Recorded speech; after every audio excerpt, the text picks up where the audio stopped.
Break के बाद एक बार फिर से स्वागत है आपका मध्य प्रदेश और छत्तीसगढ़ के बुलेटिन में। छत्तीसगढ़ में नक्सली जग्गू गोटा की बहन की हत्या कर फरार हुए उसके पति को पुलिस ने सोमवार को गिरफ्तार कर लिया। और वहीं खास बात यह है कि पत्नी की हत्या करने के बाद फरार चल रहा हत्यारोपित कलेक्टर की कैंटीन में ही नौकरी कर रहा था और पुलिस उसे जिले भर में तलाश कर रही थी। और पुलिस ने बताया कि आरोपी को मुर्गा बाजार से गिरफ्तार किया गया और पुलिस के अलावा नक्सली भी उसे तलाश कर रहे थे। और पुलिस ने बताया कि कोंडागांव जिले के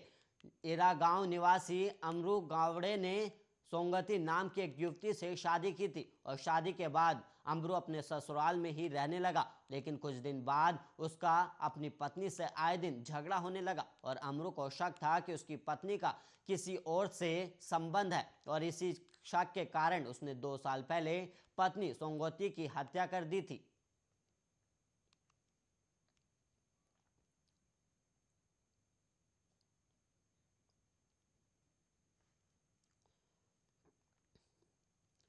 और वहीं छत्तीसगढ़ के कवर्धा जिले में प्रशासन की आंखों में धूल झोंककर फर्जी तरीके से गैस सिलेंडरों को ग्रामीण क्षेत्रों में बेचने वाले सह संचालक नवीन गुप्ता चढ़े कवर्धा पुलिस के हत्थे चढ़ गए। और वहीं दरअसल पूरा मामला कवर्धा जिले में संचालित इंडियन गैस एजेंसी का, जहां उसके सह संचालक नवीन गुप्ता द्वारा अपने एजेंसी में रखे खाली सिलेंडर पर चोरी के गैस एलपीजी को रिफिलिंग कराकर ग्रामीण और शहरी इलाकों में ग्राहकों के द्वारा नंबर लगाकर पर्ची लेने पर आसानी से बेचकर अवैध धन अर्जित करने के साथ प्रशासन की आंखों में धूल झोंक कर वित्तीय क्षति पहुंचा रहा था, जिस पर कवर्धा पुलिस के द्वारा आरोपी नवीन गुप्ता को गिरफ्तार कर माननीय न्यायालय के समक्ष प्रस्तुत कर जेल भेज दिया गया है।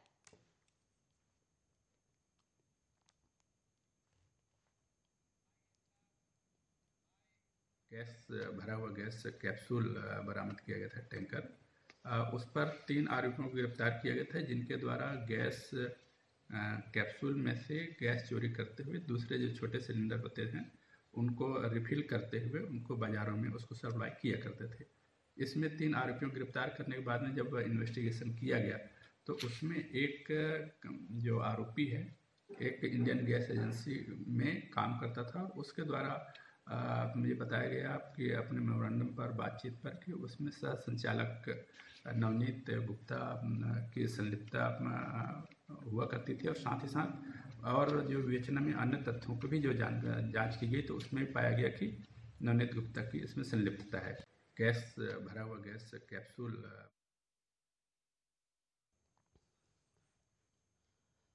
वहीं मध्य प्रदेश हाईकोर्ट ने जनहित याचिका पर सुनवाई करते हुए पोस्को एक्ट के तहत पीड़िता को मुआवजा न मिलने पर अनावेदकों से जवाब मांगा है। दरअसल पोस्को एक्ट के तहत पीड़िता को मुआवजा नहीं दिए जाने के संबंध में दिल्ली निवासी अधिवक्ता मोहित कुमार गुप्ता ने मध्य प्रदेश हाईकोर्ट के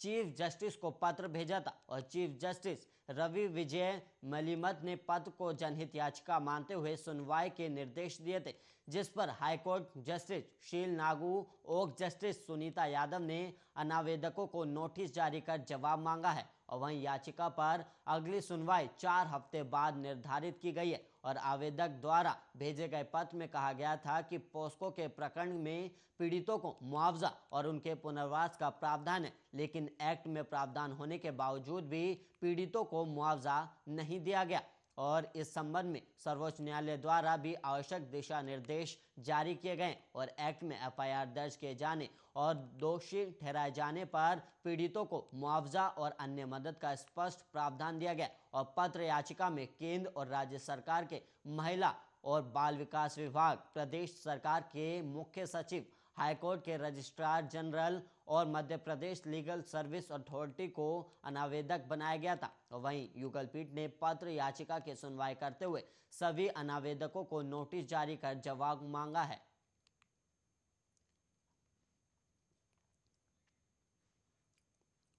भोपाल में कोरोना की तीसरी लहर के दौरान संक्रमितों की संख्या बढ़ने के साथ ही संक्रमण दर भी बहुत तेजी से बढ़ रही है और मंगलवार को भोपाल में कोरोना के 1341 नए मरीज मिले और कुल 5114 सैंपल की जांच में इतने मरीज सामने आए हैं और इस तरह संक्रमण दर 26% रही और सोमवार को कोरोना संक्रमण दर 23% थी। और ये कह सकते हैं कि जांच कराने वाले संदिग्धों में लगभग हर चौथा व्यक्ति पॉजिटिव मिल रहा है और ये प्रदेश में सर्वाधिक संक्रमण दर है। और यहाँ पर यह भी बता दें कि भोपाल में 28 दिसंबर से मरीजों की संख्या लगातार बढ़ी है और 28 दिसंबर को 6 मरीज मिले थे और अब यह आंकड़ा 1300 के ऊपर पहुंच गया है और राजधानी में कोरोना के सक्रिय मरीजों का आंकड़ा 8000 को पार कर गया। फिलहाल भोपाल में कुल 8031 सक्रिय मरीज है और राहत की बात यह है कि इनमें से 7875 मरीज होम आइसोलेशन में रहते हुए अपना इलाज करवा रहे हैं।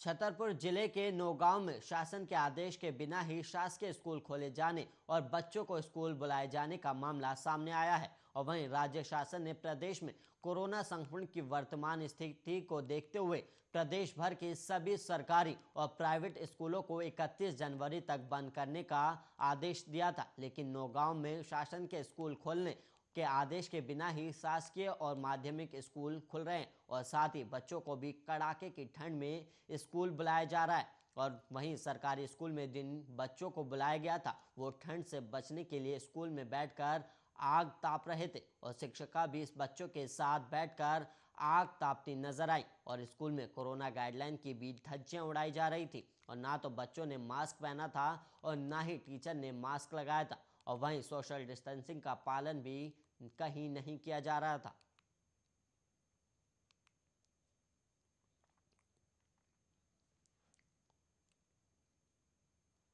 छत्तीसगढ़ में धान खरीदी को लेकर खरीदी केंद्रों में प्रभारियों द्वारा मनमानी करने के साथ खरीदारी केंद्रों में गड़बड़ी और धान खरीदी के समय अवधि को बढ़ाने को लेकर बीजेपी किसान मोर्चा के प्रदेश अध्यक्ष सहित जिला अध्यक्ष और उनके समस्त कार्यकर्ताओं ने जांजगीर चांपा जिले के कलेक्टर कार्यालय में उपस्थित होकर राज्यपाल के नाम ज्ञापन सौंपा और छत्तीसगढ़ किसान मोर्चा के प्रदेश अध्यक्ष ने कहा कि जो प्रदेश सरकार के कथनी और करनी में जो अंतर है उसे अवगत कराने के साथ ही साथ अति ओलावृष्टि में जो किसान भाइयों की फसल बर्बाद हुई है और मंडी प्रभारियों की लापरवाही के चलते खरीदी केंद्रों में हो रहे जो किसान भाइयों को परेशानी, इस बात को अवगत कराने को लेकर समस्त किसान मोर्चा के जिला अध्यक्ष सहित समस्त कार्यकर्ताओं के साथ हमने कलेक्टर कार्यालय में राज्यपाल के नाम ज्ञापन सौंपा है।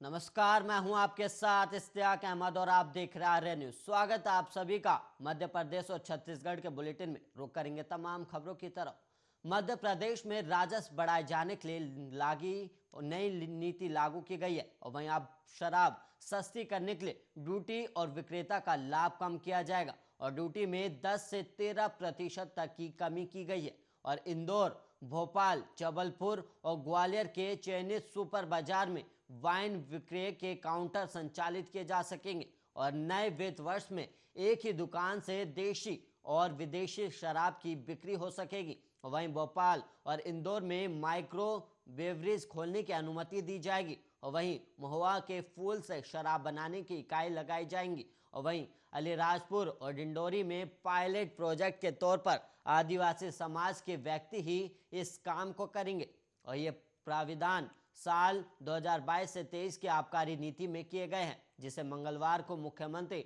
शिवराज सिंह चौहान की अध्यक्षता में हुई और कैबिनेट बैठक में इसे मंजूरी दी गई है। और इसके अलावा आबकारी नीति में इस बार होम बार लाइसेंस देने का प्रावधान भी किया गया है। वहीं जिस व्यक्ति का आयकर रिटर्न 1 करोड़ रुपए सालाना होगा उसे घर पर बार बनाने यानी 2 बोतल से ज्यादा शराब रखने का अधिकार होगा और ऐसे लाइसेंस के लिए 50,000 रुपए का शुल्क निर्धारित किया गया है।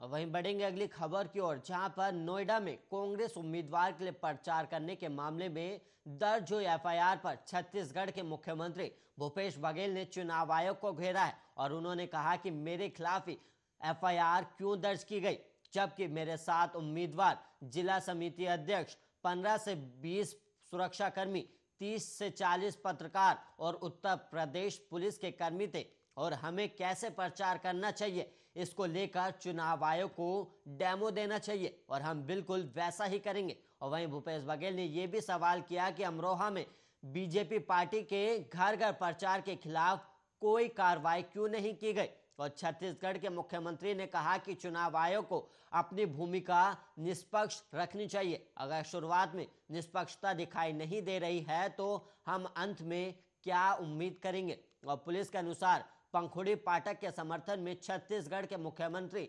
भूपेश बघेल चुनाव प्रचार करने आए थे और वो कांग्रेस प्रत्याशी के समर्थन में डोर टू डोर प्रचार कर रहे थे। और इसी क्रम में वो सोरखा सहित अन्य गांव और सेक्टरों में गए थे। और नोएडा विधानसभा के रिटर्निंग अफसर ने कोतवाली सेक्टर 113 में पुलिस से शिकायत की कि जनपद में आदर्श आचार संहिता लागू है, लेकिन भूपेश बघेल कई स्थानों पर 5 व्यक्तियों से अधिक के साथ घर घर जाकर कांग्रेस प्रत्याशी के पक्ष में वोट मांग रहे थे। छत्तीसगढ़ जांजगीर चांपा जिले के मुलमुला थाना क्षेत्र अंतर्गत ग्राम पंचायत सुनाईढेया में मामूली से पैसों की लेन देन बात को लेकर ग्राम पंचायत मुरलीढेया के सरपंच द्वारा गांव में दबंगई की जा रही है। और वहीं जहां अपने समाज के लोगों को जातिवाद भड़काकर यादव समाज के लोगों को पूरे गांव से बहिष्कृत कर दिया गया, वो जिसके बाद यादव समाज के लोगों से बात करने के साथ दुकान में राशन सामग्री की लेन देन और नलकों पर पानी न लेने, तालाबों और नदियों में नहाने के साथ अन्य सभी क्रियाकलापों पर रोक लगा दिया गया, जिससे कि यादव समाज के लोग काफी परेशान हैं। और इस मामले की शिकायत को लेकर यादव समाज के लोग क्षेत्रीय थाने में शिकायत भी किया, लेकिन सरपंच अपने पद का गलत इस्तेमाल करके थाने में भी इनकी शिकायत सुनने पर रोक लगा दिया, और जिससे त्रस्त होकर यादव समाज के लोगों ने भारी संख्या में एसपी कार्यालय का घेराव करते हुए न्याय की गुहार लगाई है। मने घर बहन सर हमारा सरपंच है, उका पानी सब बंद कर दे है, तालाब नदिया सब्जी साग भाजी सब ला बंद कर दिए है। तो हमार लोग लइका मन काला खाही सर, ओखरे बर हमन तुम्हार पास आए हैं। हमन चाहत हन हमार सुनाई करत तुमन। एक तो लड़ाई झगड़ा के नौबत हो हला दे है सरपंच है, ता कैसनो करके तुमन निर्णय करके कुछ भी निराय करा। हाँ, ये मामला है भैया, हमारे गांव के जो कमलेश पाटले सरपंच है, पूरा अपने जितने भी समाज के जो लोग हैं वो लोगों को इकट्ठा कर लिया और वहाँ हमारे हुक्का पानी बंद कर दिया गया है। तालाब में नहाने नहीं दे रहा है, नाले नदी में नहाने नहीं दे रहा है, प्लस जो चापाकल नल है उसमें पानी पीने भी नहीं दे रहा है, प्लस राशन वगैरह दुकान से खरीदने नहीं दे रहा है। यदि उसके कास्ट वाले जो हमसे बात करेगा उसको 500 रुपये जुर्माना लगाए हैं वो लोग। 500 रुपये मतलब वो जिसे हम लोगों से बात करेगा वो 500 रुपये वो लोगों को देगा। हमने घर बहन सर हमारा सरपंच है।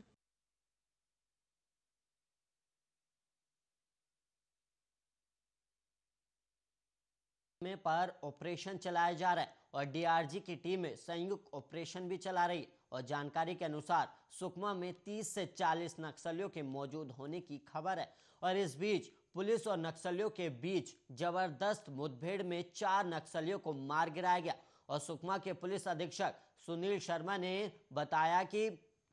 टोंगपाल थाना क्षेत्र के मरजुम पहाड़ियों पर सुबह करीब 6:45 पर नक्सलियों और एक गश्ती दल के बीच मुठभेड़ शुरू हो गई और आगे की जानकारी की प्रतीक्षा की जा रही। और वहीं बस्तर के आईजी पी सुंदरराज ने जानकारी देते हुए बताया कि तेलंगाना छत्तीसगढ़ के सीमावर्ती इलाके में एक मुठभेड़ हुई और सुरक्षा बलों ने 4 नक्सलियों को मार गिराया और गोलीबारी में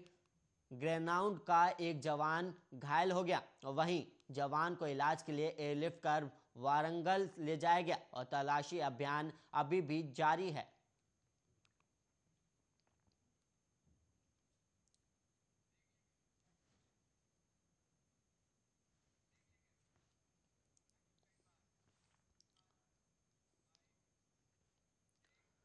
अभी एक ब्रेक के लिए रुक रहे हैं और तमाम खबरों के लिए आप बने रहिए आर्य न्यूज के साथ।